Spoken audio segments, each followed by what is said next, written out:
Let's now head over to Kampala, Uganda, where our correspondent Solomon Serwanja is on standby just to give us more details about this particular situation.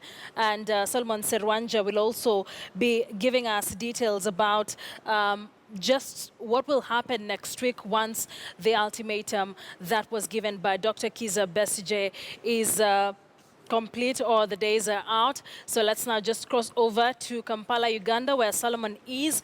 A very, very good evening to you, Solomon. Always a pleasure to have you on the show. And it has been an interesting week for Ugandans, especially students and stakeholders in Makerere University. Keep us up to speed with that. Well, certainly, Akisa, not a very interesting though for the medical sector here, especially with the number of deaths registered to be at 31 per month. Now, those figures are according to the Minister for Health, Sarah Pendi there. However, the Parliamentary Committee on Health did come out to say that the number of children who die every day at Mulago Hospital goes up to a double-digit figure, and that is about 15 children dying per day in Mulago Hospital. It has been an issue of contention, and of course this is attributed, according to the Parliamentary Health Committee, attributed to the postgraduate medical students, Akisa, who have not been who of course are at home because President Yoweri Museveni did close Makerere University. Now, just to explain a little bit more before you can get into this discussion, is that the postgraduate medical students are part of Makerere University. And so in an effort to solve the Makerere University's problems, President Yoweri Museveni closed the university, and it meant that also the medical school closed. Of course, we're going to be discussing that more a little bit. But the thing is this, Akisa. So if the medical students cannot turn up to class, it means that they cannot also go into any form of going to hospitals to provide some sort of medical attention to the patients there. It means that they're at home, and therefore their impact is felt. And because they cannot go to the hospitals to treat people, it really means that there's a gap in health service delivery. In just a short while, we're going to be joined by Dr.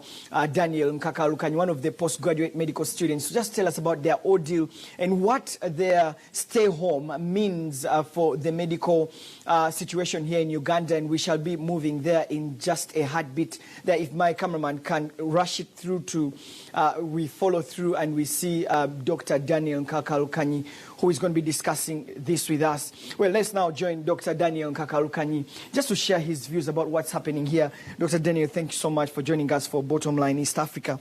Perhaps let's start with what the situation looks like for you medical students. And if you can paint for us a picture, what are your grievances and why have you stayed home even though government insists that you need to go back to school so that you can help around with the heavy work at the different hospitals? Thank you very much, Solomon. My name is Daniel Nkakalukanyi. I'm a postgraduate medical student who is doing a residence in surgery. As we've all heard, there is a crisis.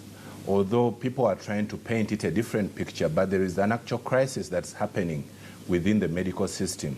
That is in the hospitals that we've been running as postgraduates. That is Kawempe, Kirudu, and Mulago National Referral Hospitals. As students, we provide a lot of work when it comes to service delivery because of the nature of our schedules as students. We as senior house officers, as the ward states, we stay on these wards 24 hours to provide service in line with our education. It so happens that the president of Uganda closes the university for which we subscribe. So it entirely meant that as students of Makerere University, we had to go home. So that is the reason why we went home. It was a directive from the president. But you've been asked to return to the hospitals to help with the heavy workload in Mulago National Referral Hospital, more so in Kawempe, but you have turned that down.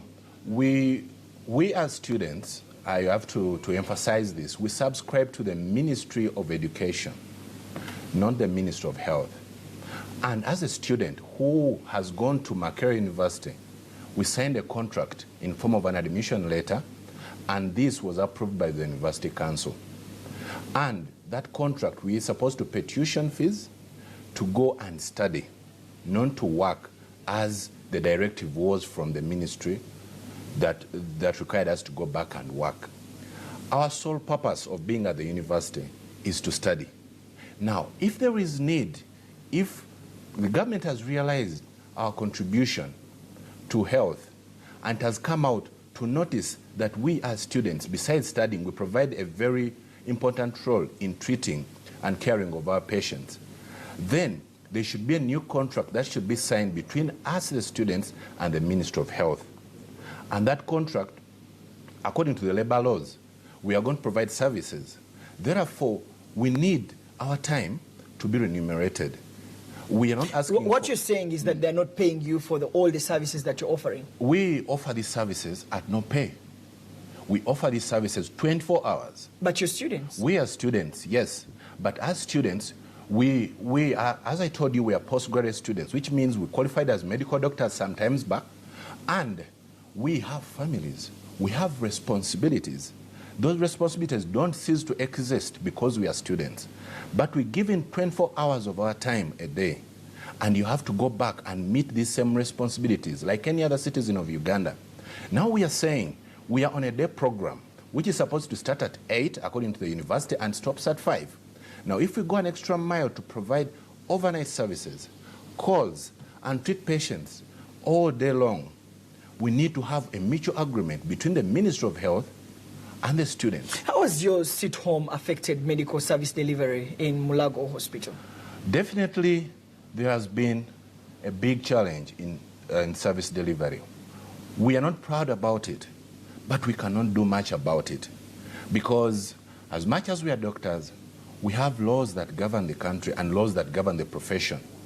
I, as a student, or as a student of Makerere University, cannot go ahead to provide health services or health care to patients of Mulago Hospital, which is under the Ministry of Health, without any contract between me and the hospital.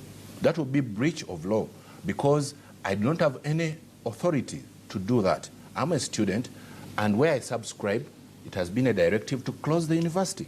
So which means I cannot go ahead to provide services. So let's make it even clearer here. If the university reopens, it means that you'll go back to the hospitals and serve, or will you also start a strike or demonstration against the fact that you work night long without receiving a single penny?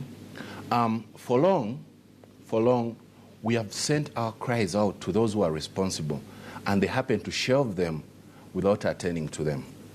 This time we are saying, if the university opens, yes, we shall go back as students, but not as service providers. Therefore, we subscribe to a day program which runs from 8 to 5, and we hope to do all our studies within that period. Besides that, unless there's a contract between us and the government, that's the Ministry of Health, we are not willing to provide those services as we've always provided. Many thanks, Dr. Daniel Nkakalukanyi, for sharing with us this evening about your plight. I hope that this issue is addressed, because, I mean, thinking about 31 babies dying every month, and of course the Parliamentary Health Committee speaks about 15 per day, such a very, very big issue that needs to be addressed. Of course, that is Dr. Daniel Nkakalukanyi there, joining us on Bottom Line East Africa to just share their plight as medical students here in Uganda. President Yoweri Museveni described it as broad-day modern slavery, and calling for the Ministry of Health and Ministry of Education to sort out the issue of postgraduate medical students. Just to say that these are qualified doctors who went back to study and specialize in different areas, gynecology, into area of surgery, among others. And of course, we'll keep following that story for you from wherever you're watching. Back to you, Akisa, for more of tonight's stories.